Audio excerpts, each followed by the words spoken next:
Muy buen día, mis amados hermanos y amigos. Este es Mario Paz hablándoles. Es un gusto muy especial saludarles en esta oportunidad. Hoy vamos a disertar acerca de la tercera palabra que el Señor Jesús habló mientras estaba en la cruz del Calvario, aquel primer Viernes Santo, afuera de la ciudad de Jerusalén, sufriendo las últimas 6 horas más terribles que haya podido haber experimentado en esta tierra antes de morir. La primera vez cuando él abrió sus labios, él estaba en posición horizontal, en el suelo. Los soldados estaban clavándole a la cruz con tremendos, largos, terribles, dolorosos martillazos sobre los clavos. Y en ese momento el Señor pidió en oración al Padre que esos soldados fuesen perdonados porque ellos no sabían a quién estaban crucificando. Fue las 9 de la mañana en aquel viernes. 1 hora después ya estaba en posición vertical, clavado en la cruz, con el terrible dolor que estaba sufriendo. Dio una pequeña mirada hacia la izquierda. Vio al ladrón que le había pedido que estuviese con él cuando viniera en su reino. Y el Señor, por segunda vez, más o menos a las 10 de la mañana, abrió sus labios y le dijo a ese ladrón que ese mismo día él iba a estar con Jesús en el paraíso. Esta tercera palabra que el Señor habló fue dirigida a su madre biológica, María, y hacia Juan, el discípulo amado del Señor Jesús, que ellos estaban allí. Fue más o menos como a las 11 de la mañana. Justamente esta tercera frase que el Señor Jesús expresa en la cruz se encuentra registrada en el Evangelio de San Juan, capítulo 19, versículos 26 y 27. El Señor le dijo a María, su madre: Mujer, he aquí tu hijo. Y luego le dijo a Juan, el discípulo amado: Hijo, he aquí tu madre. El objetivo del Señor acá tiene que ver con la disposición de proveer protección para su madre y también una lección de respeto.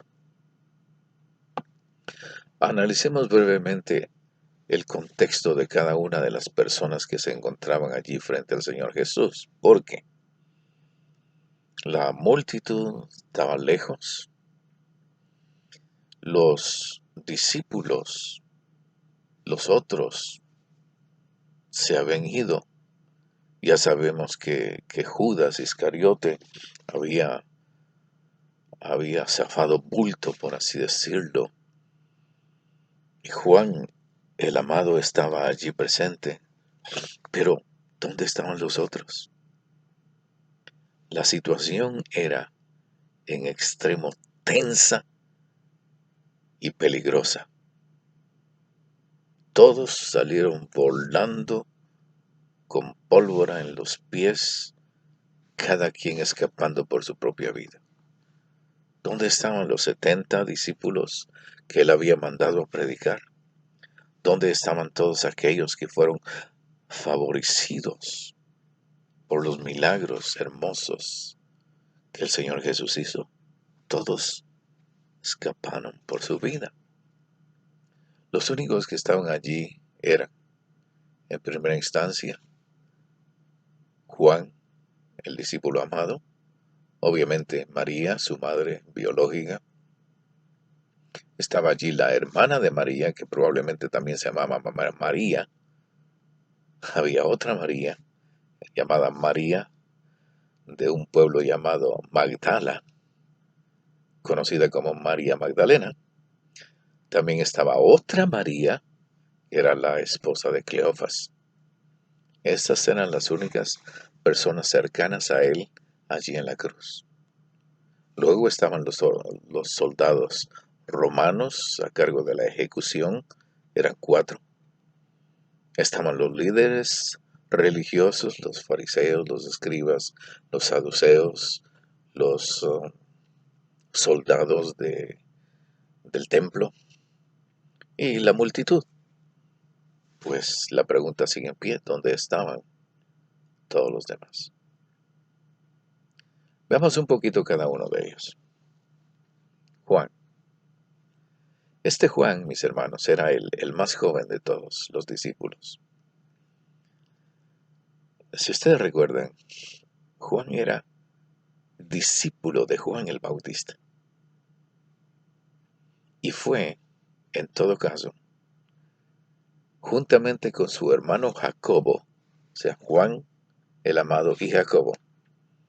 Ellos fueron los 2 primeros discípulos que el Señor Jesús llamó. Imagínense, los 2 primeros discípulos del Señor Jesús, Juan y Jacobo. Ahora,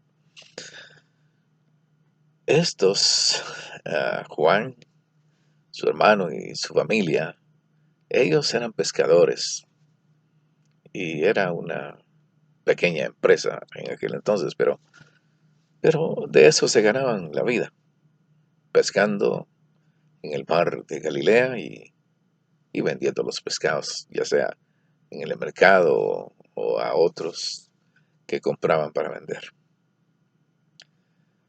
Déjeme decirle que es bien interesante el caso de Juan el Amado, porque este Juanito fue el primero que llamó a otra persona para que viniera a los pies de Cristo. Entonces, estamos hablando de que Juan fue, por así decir, el primer evangelista de todos.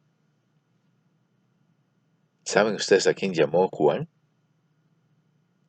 Llamó a Andrés. Ahora es bien interesante notar que Juan el Amado, juntamente con Jacobo y Pedro, ellos formaron el círculo íntimo dentro del círculo de los 12 discípulos que el Señor Jesús llamó.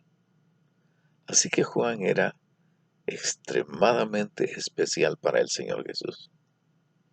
Estos 3, Juan, Jacobo y Pedro, ellos estuvieron presentes en momentos muy especiales y significativos en la vida del Señor Jesús. ¿Usted recuerda la resurrección de la hija de Jairo? Sí, ahí estaba Pedro, Juan y Jacob. ¿Usted recuerda la vez cuando el Señor Jesús se transfiguró? Estaba Moisés en un lado y Elías en otro lado.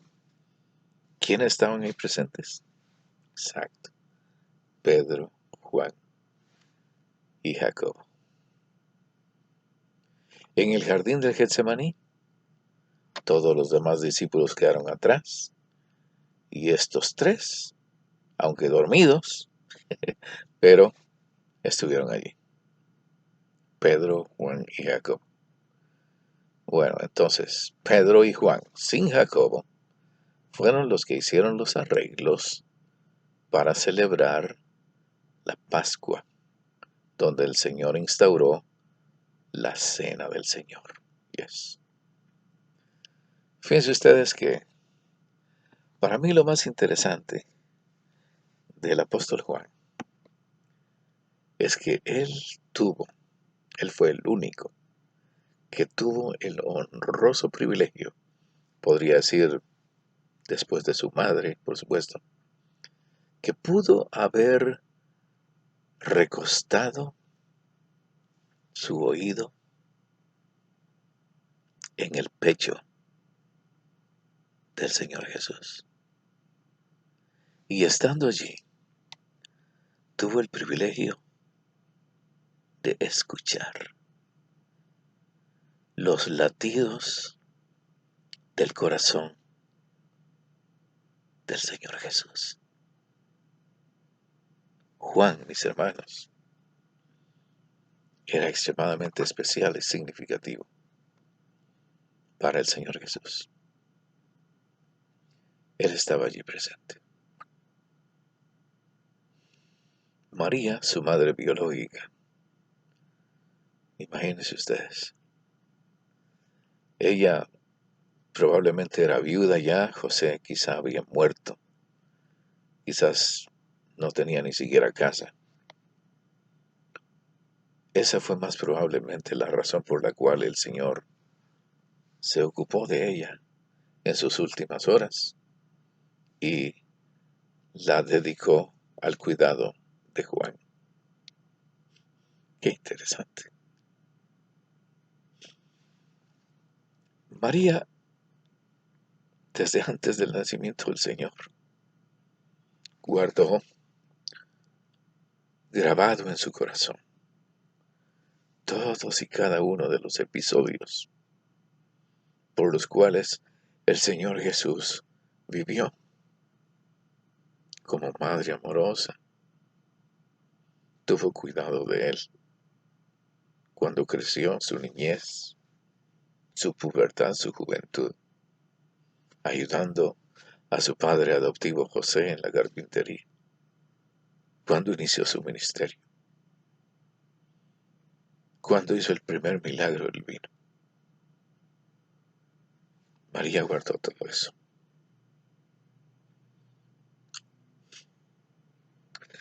Solo una madre sabe lo que un hijo representa. Y María estaba allí, a los pies del Señor Jesús. Estaba María Magdalena también. De ella, el Señor echó 7 demonios fuera. Y esta mujer estaba tan agradecida con el Señor Jesús por haberla librado de ese mundo en el que ella vivía, prisionera de los demonios. Cuando ella fue liberada, se dedicó absoluta y completamente a seguir y a servir al Señor Jesús con todas las fuerzas de su corazón. Otros escritos, por ejemplo, el Evangelio de Nicodemo, el Evangelio, o diferentes escritos apócrifos del primer siglo, testifican que María Magdalena fue una de las seguidoras más extraordinarias que el Señor Jesús tuvo. Habían muchas mujeres que seguían y servían al Señor Jesús, pero María Magdalena, pienso, fue la que más despuntó en este aspecto.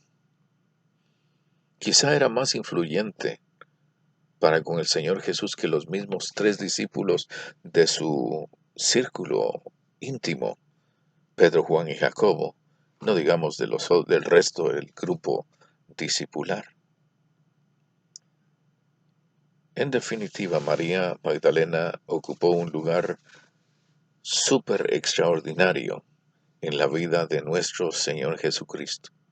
Y ella estaba allí presente cuando el Señor Jesús estaba siendo crucificado.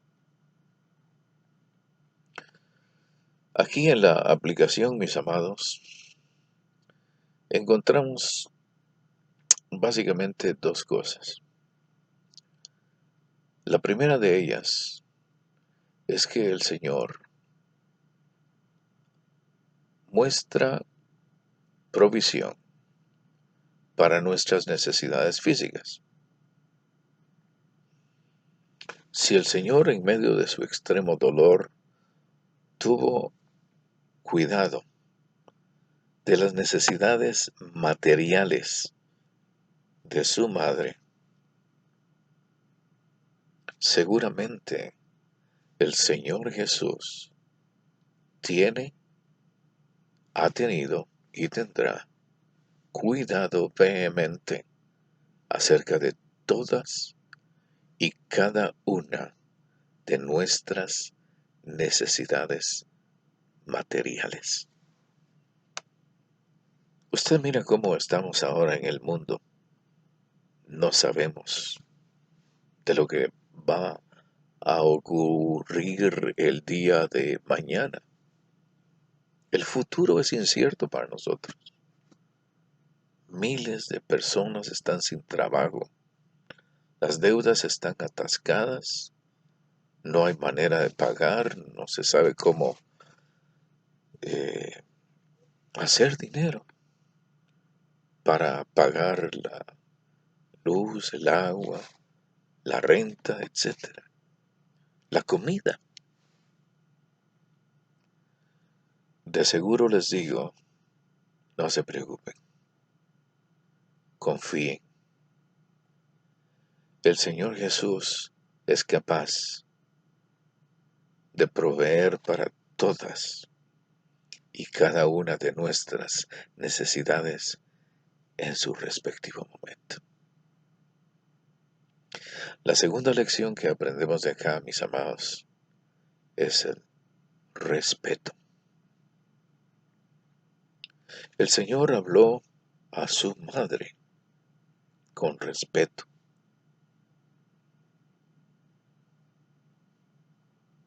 Esto es algo que se ha perdido el día de hoy. Nosotros, como hijos, es nuestra responsabilidad velar por el bienestar de nuestros ancianos, pero al mismo tiempo respetarlos reverentemente. Cuando tengo el privilegio de ir a Guatemala, como hace poquito recientemente, lo primero que yo hago, una de las primeras cosas, es ir a San Lucas Zacatepeques, al cementerio general de ahí, y darle una visita a la tumba de mi papá. Limpio el lugar, estoy allí, medito, pienso en él, quizás le echo unas sus palabritas, pero lo respeto. Pienso, ¿cómo sería si él estuviese vivo? Yo lo seguiría amando con las mismas fuerzas de mi corazón. Lo seguiría reverenciando y respetándolo hasta el último instante de mi vida. Si miramos abajo en la escalera, lamentablemente este respeto se ha perdido en las generaciones nuevas. Ellos, si usted viene, por ejemplo, ellos quieren todo lo que usted pueda darles. Y cuando usted demanda de ellos algún favor, digámoslo así, si ellos deben salirse de su zona de confort, para ellos es una pesadilla. Quieren lo bueno de nosotros, los padres, pero no quieren que les molestemos ni que les saquemos de su zona de confort. Eso no es correcto. El Señor acá nos enseña tener cuidado de nuestros ancianos y respetarlos. La promesa para los hijos que respetan a sus padres es elocuente y es específica, es beneficiosa y es bendecida. Absolutamente lo contrario ocurre con aquellos hijos que no respetan a sus padres. Si hay bendición en un hijo obediente hacia sus padres, habrá maldición para un hijo irrespetuoso y desobediente. En esta tercera palabra que el Señor Jesús habló a las 11 de la mañana, dirigido a su madre y a su discípulo, notamos que el Señor fue capaz de tener cuidado material de sus seres queridos. Fíjense ustedes, finalmente, que el Señor no le dijo madre, ni le dijo María, le dijo mujer. Porque a ese entonces, a esa altura, en la cruz del Calvario donde él estaba, ya el trabajo de madre de ella para con el Señor Jesús hacía mucho tiempo había terminado ya. Mis amados, los dejo con este pensamiento. Que el Señor les bendiga y les guarde. Recuérdense que el Señor es capaz de proveer para todas nuestras necesidades. Pero si hay alguna virtud que nosotros debemos desarrollar el día de hoy e inculcar en las generaciones que vienen debajo de nosotros, es el respeto. El Señor les bendiga. Muchas gracias por su atención.